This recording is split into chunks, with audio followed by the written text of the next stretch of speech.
Hi, welcome to our channel where we share the most intriguing stories. It started with a strange rumble, heavy machinery tearing through quiet woods toward my lakefront. Within minutes, strangers were hammering stakes into land my family owned for 40 years. They said it was reassigned. I said hell no. That was the day the real battle lines were drawn. It started with the sound of machinery I didn't recognize. Not the kind of morning hum from a neighbor's lawnmower or the occasional pickup grumbling past on the gravel. No, this was heavier, more purposeful. I was sipping coffee on the back porch of my cabin, staring at the lake like I did every day, when I caught the unmistakable staccato rhythm of construction equipment rolling along the tree line at the edge of my property. I didn't think much of it at first until I noticed it was headed straight toward the lakefront.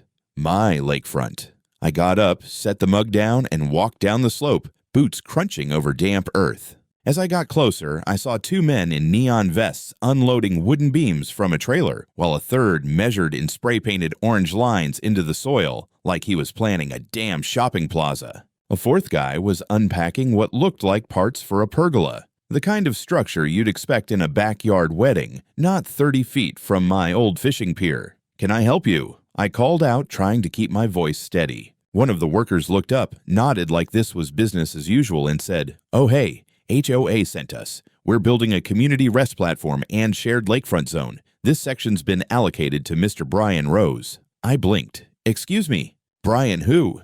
He checked a clipboard.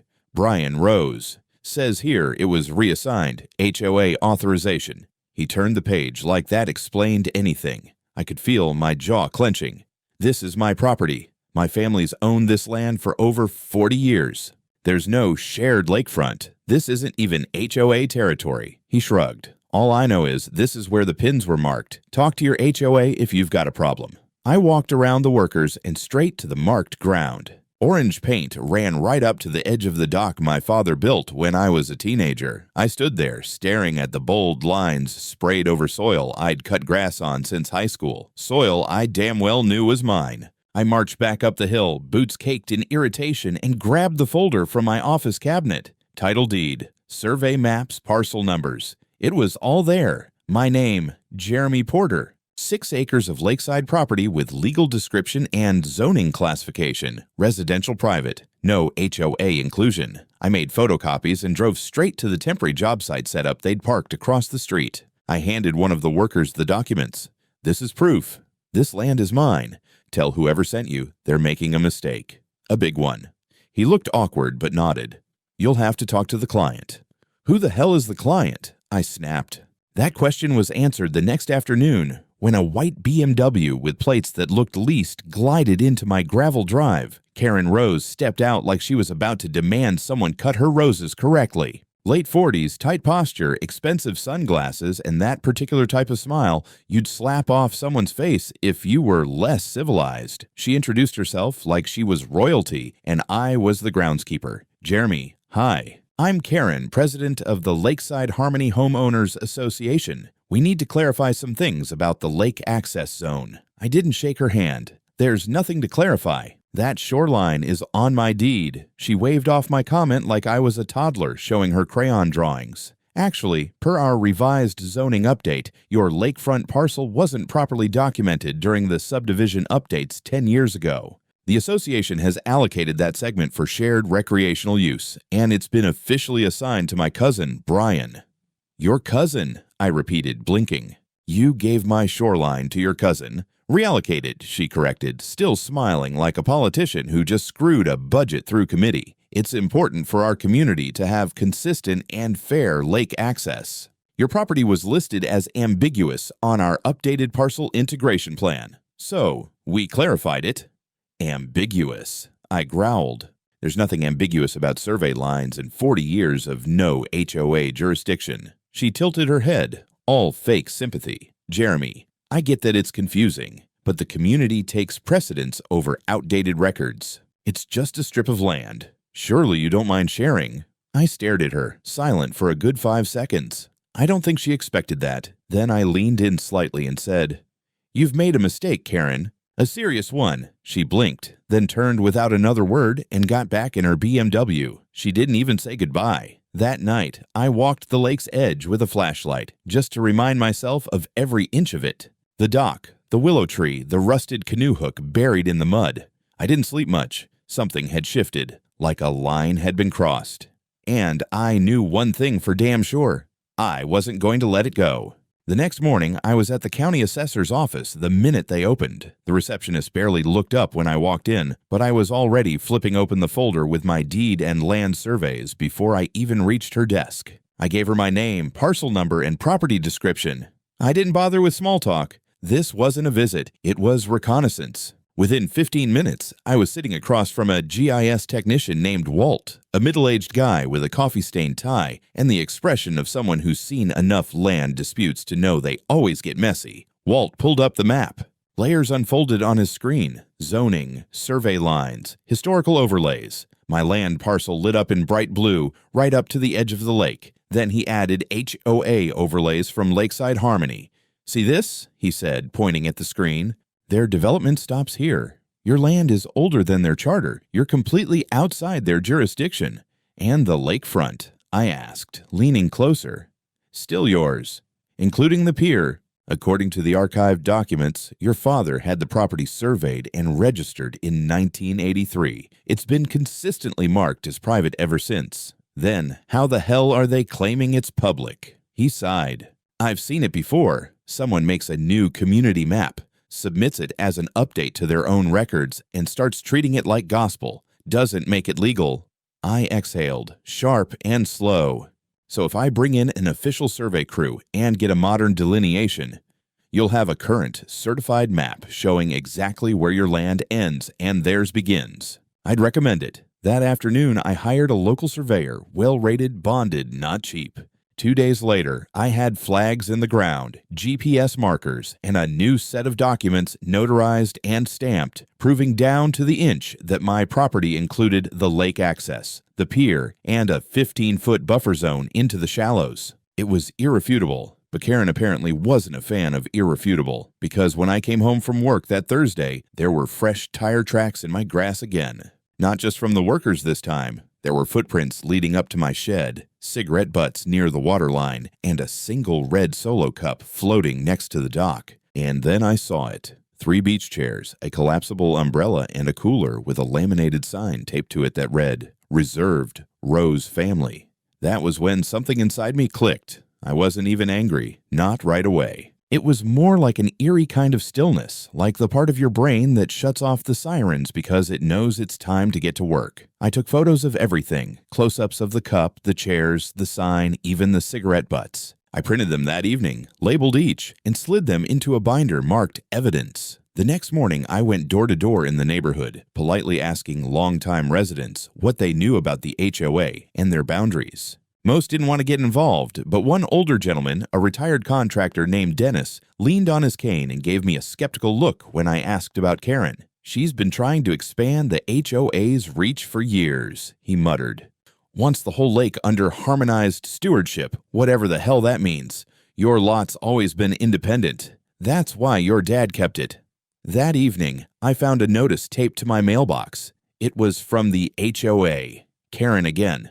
It read, in big bold letters, "Notice of community integration. Effective immediately. The western shoreline has been designated as shared community access under the revised parcel enhancement plan. As such, all private enclosures or claims to exclusivity must be cleared within 72 hours to avoid penalties." It was a joke, a power grab wrapped in administrative language. But the scariest part, she was trying to make it look official. It even had a fake ordinance number at the bottom. I took a red Sharpie, wrote the word "denied" across it, and stapled it to the oak tree by the water. Then I made some calls, one to a lawyer, one to a fabrication company, one to a fence builder. I wasn't just going to defend my line. I was going to draw it in steel. They picked the wrong day to throw a party. It was early Saturday afternoon, the kind where the lake air is warm and still, and the bugs haven't yet decided to declare war. I was loading lumber into the back of my truck, preparing for the fencing crew I'd scheduled for the following Monday, when the bass of some aggressively cheerful music started thumping across the water. Not far off. Close.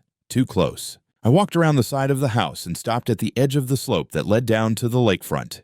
And there it was. My shoreline. my pier, transformed into the kind of scene you'd expect outside a frat house during spring break. There were at least a dozen people lounging on folding chairs, a couple more dancing awkwardly around a Bluetooth speaker set on the cooler I'd seen earlier. Someone had strung up fairy lights between the pergola posts the workers had partially completed before I shut them down. There was even a canopy tent. A boat was anchored just off the dock, someone's speedboat, complete with Rose family reunion flag tied to the rail. And there, standing at the head of it all with a drink in one hand and a megaphone in the other, was Brian Rose.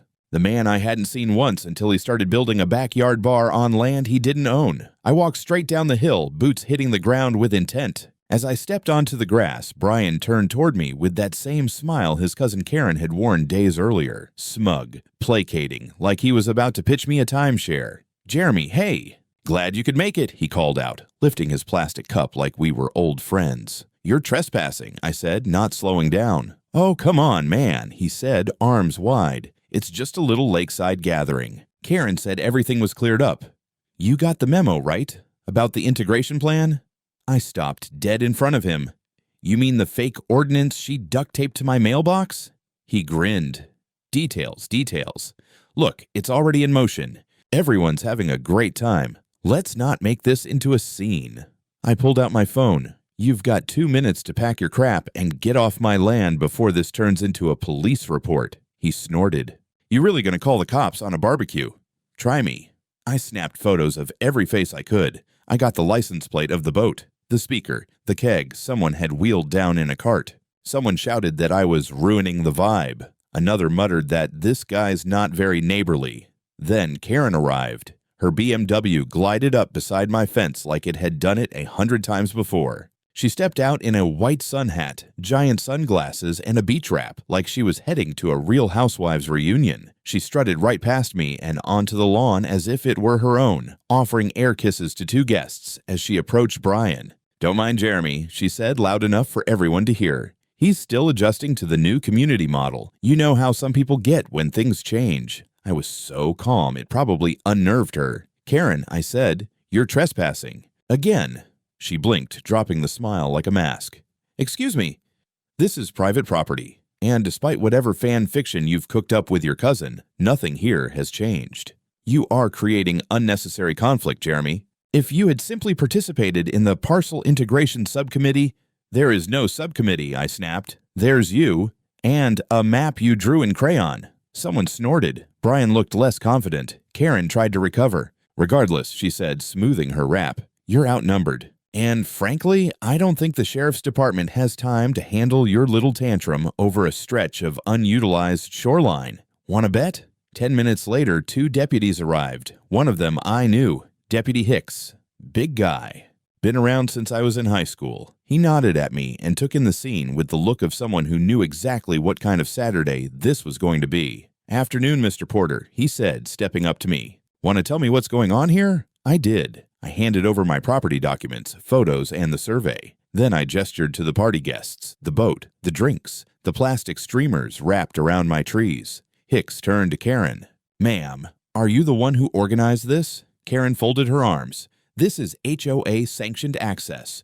We're exercising our right to community shoreline usage." Hicks blinked. "Ma'am, this parcel isn't part of Lakeside Harmony. It's a separately zoned residential lot under individual ownership, but the revised map isn't legally binding. And unless you have a court order or recorded easement, which I know you don't, you're trespassing." The tone in his voice made it clear this wasn't a negotiation. The party began to unravel. People started collecting their chairs, muttering apologies, avoiding eye contact. Brian tried to argue, but it was half-hearted now. Karen looked like she was chewing a lemon whole. As the last guest retreated and the speedboat peeled away from the dock, Hicks turned to me. "Want to press charges?" "Not yet," I said. "But I want this documented. Consider it done." As they pulled away, I stood alone on the lakeside, scanning the now empty scene. Just me, the water, and a half-crushed solo cup bobbing near the reeds. My land, my pier, still mine. But I knew now I couldn't wait for this to resolve itself. Monday couldn't come fast enough. By Monday morning, the calm of the lake had become something I no longer trusted. It was the kind of quiet you get before a lightning storm cracks the sky open, and I intended to strike first. At precisely 8 a.m., the fencing crew I'd hired rolled up in 2 flatbeds loaded with galvanized steel panels, concrete posts, and enough industrial-grade wire mesh to fortify a damn prison. The lead contractor, a guy named Luis with a clipboard and no time for pleasantries, nodded as I pointed down the hill toward the lakeshore. "You want full perimeter down to the pier?" he asked, already stepping into mud. "All of it," I said. "Right to the waterline. I want a physical message that no HOA committee cousin or bingo club can misread." He gave me a look I liked. "We'll make it bulletproof." They moved fast. By noon, the framework was taking shape. 8-foot-tall panels rooted in concrete footings every 6 feet, reinforced with steel crossbeams and anchored with tension cables. The fencing extended along the entire lakefront boundary, neatly bisecting the so-called shared access zone Karen and her cousin had declared theirs. The pergola her workers started was now fenced off inside my property like a captured enemy artifact. By evening, they'd installed motion-triggered LED floodlights along the interior path and bolted up a pair of custom signs in bold red letters, "Private Lakefront, no trespassing. Trespassers will be prosecuted." And beneath that, in smaller but legally satisfying print, per TN code paragraph 39-14-405 and paragraph 29-3101. But the real cherry on top was the digital LED message board I had mounted near the top of the central panel. It scrolled messages in rotating order. "This is not a public access point. HO permission is not recognized here. Yes, Karen, this means you." I'll admit that last one was petty, but deeply satisfying. By late afternoon, word had already spread. I spotted Karen's BMW circling the block like a hawk with a clipboard. She didn't stop. Not yet. But I saw her slowing down to take photos from inside her car. The next morning, the HOA's Facebook page erupted. I didn't have access myself, but one of the few neighbors who didn't despise me, Ellen, a soft-spoken nurse who kept to herself, forwarded me screenshots.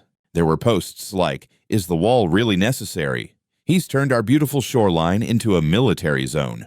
Someone said the fence has motion lights. My toddler screamed when we walked near it. Is this even legal?" Oh, it was legal. One particularly delicious post from Brian read, "Some people don't understand the spirit of community. My family just wanted a peaceful lake moment. Now we have barbed wire and hostility." Someone replied underneath, "Bro, you built a pergola on a stranger's land." That one got likes. Later that day, I received a formal letter from the HOA, a real one this time. Certified mail, HOA letterhead, Karen's illegible signature at the bottom. It read like a cease and desist, though it was mostly empty threats. The fence violated community view rights, clashed with neighborhood aesthetic guidelines, and was an unneighborly obstruction of shared serenity. I showed it to my lawyer, a semi-retired bulldog named Stephanie Finch, who wore reading glasses on a chain and carried more legal muscle in one paragraph than Karen could muster in a year's worth of Facebook rants. Stephanie read it, then raised one eyebrow. "You want to go nuclear?" "Not yet," I said. Just enough to keep her sweating. That evening, I walked the length of the fence with a beer in one hand and a Bluetooth speaker in the other, playing a loop of Kenny Loggins's Danger Zone. The lights flicked on with each step, painting the metal edge with a harsh white glow. I didn't care if it looked dramatic. I wanted them to know I wasn't bluffing. From across the water, I spotted flashlights. 2 silhouettes standing at the end of Karen's lawn, peering across the lake toward the shining barricade I'd built. I couldn't hear what they were saying, but I could guess. I raised my beer toward the dark and smiled. Tomorrow, I figured she'd make her move. But tonight, the line was drawn. She made her move at exactly 9:32 on Tuesday morning. I know because I was staring at the timestamp on the new email that hit my inbox. Subject line, "Notice of architectural non-compliance. Immediate action required." Attached was a PDF from the Lakeside Harmony Homeowners Association filled with enough pseudo-legal jargon to make a paralegal's nosebleed. They were officially filing a complaint against me for visual obstruction, community aesthetic degradation, and, my favorite, aggressive spatial defiance. It was so dumb, I almost printed it just so I could laugh harder holding it. 15 minutes later, Karen showed up in person, striding down my gravel driveway like she was delivering a subpoena, except she was in heels and wearing a sleeveless power dress that looked like it belonged in a daytime courtroom drama. "Jeremy," she began, tone-clipped, jaw tight, "we need to talk about your fence." I leaned on my porch railing, coffee in hand. "Morning, Karen. How's the HOA dictatorship today?" Her eyes narrowed like she smelled something off. "You're violating multiple sections of our architectural covenant." "I'm not in your HOA." She held up a folder. "You're adjacent, which makes you subject to transitional visual policy. Section 8, Subclause C, outlines that boundary constructions must not exceed sightline harmony ratios when facing shared lakefront. You made that up." "I assure you." "Karen," I said, stepping down from the porch, "you trespassed. You built unauthorized structures. You threw a party on my land. I didn't sue you. I built a fence on my land, and now you're mad the fence is ugly." She waved the folder like it might summon a compliance officer out of thin air. "We're filing a formal complaint with the county. The fence disrupts neighborhood cohesion. It obstructs the lake view. It endangers property values." I'm shaking in my boots. "This is not a joke, Jeremy. You're being deliberately hostile. And you think giving my shoreline to your cousin wasn't?" She had no answer to that, just silence and visible fury tightening the lines around her mouth. Then, with all the self-importance she could pack into a huff, she turned and left. That afternoon, my lawyer Stephanie filed a preemptive injunction in county court just in case they tried to escalate. Along with it, we included copies of the land surveys, HOA charter exclusions, photographs of the trespassing, and the forged HOA ordinance Karen had taped to my mailbox. We even cited the incident report from the sheriff's visit. The next day, I received an email from the county's zoning department. Apparently, Karen had filed a complaint claiming my fence violated scenic easement guidelines. I responded by attaching all my approved permits and a scanned letter from the zoning board itself dated 4 months earlier, affirming no such easement applied to my parcel. 2 days later, I saw a drone buzzing over my backyard. Not a commercial one of those discount models that whines like a wasp and looks like it's made of leftover IKEA parts. I watched it hover, then descend over the fence and zip along the perimeter. I didn't even need to guess who sent it. I raised my phone, filmed it for 30 seconds, and sent the footage to Stephanie. She laughed and fired off a cease and desist letter before the drone made it back across the property line. That night, the LED board on my fence read, "Aesthetics filed under not my problem." 2 days later came the real blow. Karen wasn't done with letters or ordinances or county complaints. She went nuclear. She filed a lawsuit in small claims court demanding that I remove the fence and restore the community shoreline view corridor, as if that were a real legal term. She attached photos, statements from her cousin Brian, and, get this, a petition allegedly signed by 22 residents claiming the fence violated community well-being, except half the names on the petition. People who didn't live in Lakeside Harmony. And 2, I recognized them from the obituary page. One had died last Christmas. Stephanie went pale with delight when I showed her the scanned pages. "Oh, sweetheart," she whispered. "She just forged community signatures. I take it that's a big deal." "That's criminal fraud." She called the county clerk's office that afternoon, followed by the district attorney's office the next morning. By Friday, a formal inquiry had been opened. The silence on Saturday morning was not the peaceful kind. It was the kind that hums with tension, like the world is holding its breath, just long enough to see who throws the next punch. I had coffee in one hand, binoculars in the other, and I was watching Karen's porch from my deck like a man watching enemy troop movements from a foxhole. Her usual Saturday HOA walk-around was conspicuously missing. No clipboard, no golf cart, no passive-aggressive waves to neighbors. Just drawn curtains and a silence that didn't suit her. By 10 a.m., the county sheriff's office officially confirmed that a criminal investigation had been opened against Karen Rose for fraudulent submission of legal documentation and forgery of public records. Apparently, she hadn't just made up a few signatures, she'd fabricated an entire HOA community vote and forged a half-dozen addresses on her so-called petition. One of the supposed signers had moved to Florida 3 years ago. Another was, as I'd suspected, very much dead. Stephanie was the one who delivered the update to me, her voice sweet with caffeine and victory. The DA's office already subpoenaed HOA documents. She tried to delete emails, but they're pulling backup logs from the server. It's like watching a raccoon chew on a toaster. By lunchtime, HOA members were in full panic mode. The HOA Facebook page was locked to members only. Someone started a thread titled, "Is Karen Still Our President?" And things spiraled quickly. Screenshots trickled in from Ellen, my quiet neighbor and newfound informant. A faction of residents had begun demanding a temporary vote to suspend Karen's powers pending legal clarification. Another thread speculated whether Brian was in on it. Someone posted a video of him angrily throwing a patio chair into the lake. At around 2, Karen tried to mount a counteroffensive. She sent a printed newsletter, old school like it was 1997, rolled up and rubber banded, left in every HOA member's mailbox, except mine. But I got a copy anyway. Ellen slid it under my door with a sticky note that read, "You're gonna love this."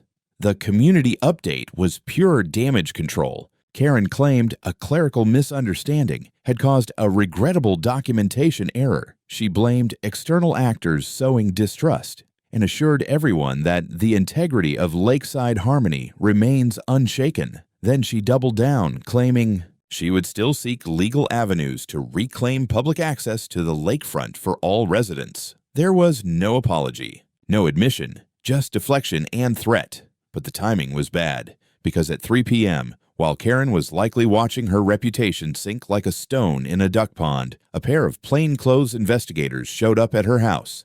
Not cops. County Fraud Task Force. One of them knocked. The other stood silently behind, holding a thick brown folder under his arm. They were inside for 40 minutes. I didn't have to spy. I just stood on my porch, beer in hand, watching the scene unfold with the quiet satisfaction of a man who built his fortress early. When the agents left, they didn't look pleased. And Karen, she didn't come out again for the rest of the day. That evening, the neighborhood was different, softer. The passive-aggressive stares had faded. I caught a couple of HOA folks nodding politely as they walked past, and one guy, Rick I think his name was, actually raised a hand in a cautious wave. For the first time in weeks, I walked to my dock without looking over my shoulder. The fence still stood, lights intact, LED board scrolling one new phrase, "Behind this wall, accountability." That night, Ellen called, not texted, called. She's holding an emergency HOA vote tomorrow, trying to make it look like a transition, but word is she's stepping down. You think she'll actually quit?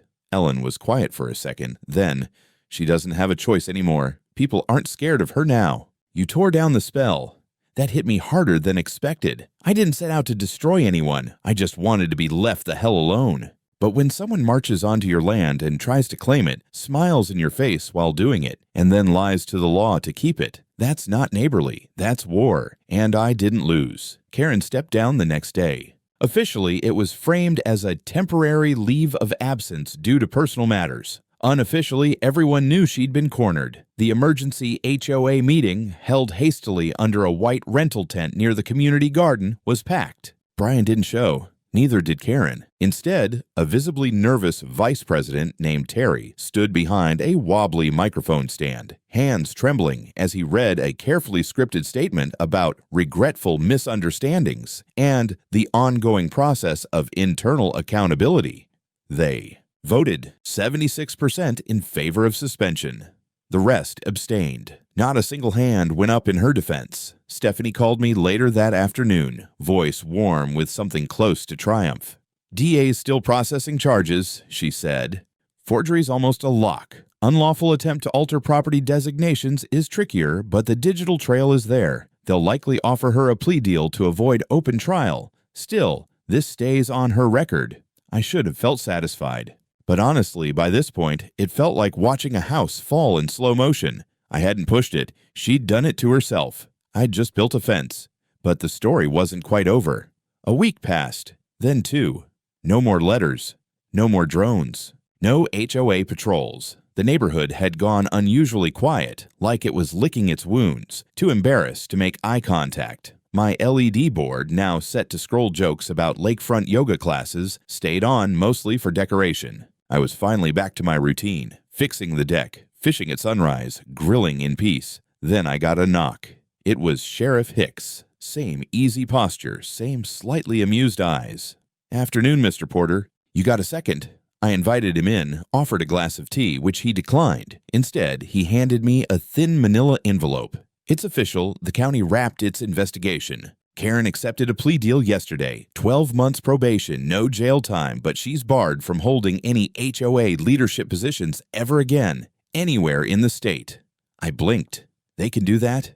He grinned. They just did. I thumbed through the paperwork. It was surreal. 1 year earlier, I'd been mowing my lawn, worrying about weeds and raccoons. Now I was the sole reason an HOA titan had collapsed in on itself. There's more, Hicks added, nodding toward the lake. Brian Rose sold his property last Friday, moved to Alabama. Word is he listed it at a loss. Well, I said, I hope he enjoys lake views that belong to him this time. Later that week, I got a call from someone at the county planning office. They asked if I'd be open to designating my parcel as a protected shoreline landmark, something about historical family ownership and community precedent. I laughed and said I'd consider it, mostly because I liked the idea of Karen reading a bronze plaque one day and realizing she lost everything to the guy she once called a barrier to cohesion. By Sunday, the gossip train was already running again. A couple of real estate agents even started bringing prospective buyers to look at the now vacant Rose property next door. One of them, a retired couple from Asheville, stopped me while I was watering plants. "Is that the famous fence?" the woman asked, almost reverently. "That's the one," I said. "I read about it on a legal blog," the man added. "They're calling it the line that roared." I almost dropped the hose. Apparently, Stephanie had given an interview to some property rights podcast, and now the story had gone a bit viral, small time, but enough to earn a feature on some Know Your Rights YouTube channel. There was even talk of a law school class using the incident as a mock trial exercise. I didn't care much for fame, but I did like the idea of turning something ugly into a warning sign others could point to and say, "This far, no further." That evening, I walked down to my dock, sat on the edge, and looked out across the water. The fence stood tall behind me. The lake shimmered ahead, and for the first time in a long while, I didn't feel like I was defending something. I just felt home. It didn't feel like victory until the plaque was bolted into place. It arrived on a crisp autumn morning, delivered by a county contractor and mounted on a weatherproof cedar post just outside the fence line. Black letters on brushed steel, official seal of the county above it, and beneath that, Lake Heritage Preserve, in honor of the Porter family's stewardship of the lakeside shoreline and the successful defense of private land rights, designated 2023. I didn't ask for it, but when they offered, I said yes without hesitation. Something about having it there, visible, indisputable, made everything feel real. Not just a nightmare I'd survived, but a boundary I'd built and defended for good. 2 months had passed since Karen's resignation. The HOA had limped forward under new leadership, quieter and decidedly less self-righteous. Terry, now acting president, avoided eye contact whenever we passed on the road. I didn't blame him. He'd inherited a battlefield and probably wished he'd taken up birdwatching instead. Karen, from what I'd heard, had taken up residence in a condo across town, far from lake views and neighborhood drama. She was now serving her probation quietly, stripped of power and, reportedly, her social calendar. Brian never returned. The pergola they built had been dismantled by court order, hauled away in pieces. The ground where it stood now bore nothing but grass. As for me, I kept things simple. The fence stayed up, though I swapped the scrolling LED messages for a fixed sign. Private property, respect the line. Still got the occasional tourist wandering by, especially since the story had gone semi-viral online. One law student even emailed me asking if he could interview me for his property law thesis. I told him only if he brought bourbon, but what stayed with me most weren't the legal wins or the notoriety. It was the way neighbors started treating me. Slowly, cautiously, like animals approaching someone they once thought dangerous but were now curious about. People nodded. Some waved. Ellen brought me pumpkin bread. One family asked if they could fish near my dock, with permission, and a signed note. I almost laughed. I let them. The fence hadn't isolated me. It had clarified things. One afternoon, a group of teens from the local high school asked if they could do a short video project about famous local landmarks. I said sure. They asked if they could film me saying something inspirational by the fence. I told them I wasn't much for speeches, but I did give them one line. If someone tries to redraw your boundaries, hand them a hammer and tell them to build their own damn dock.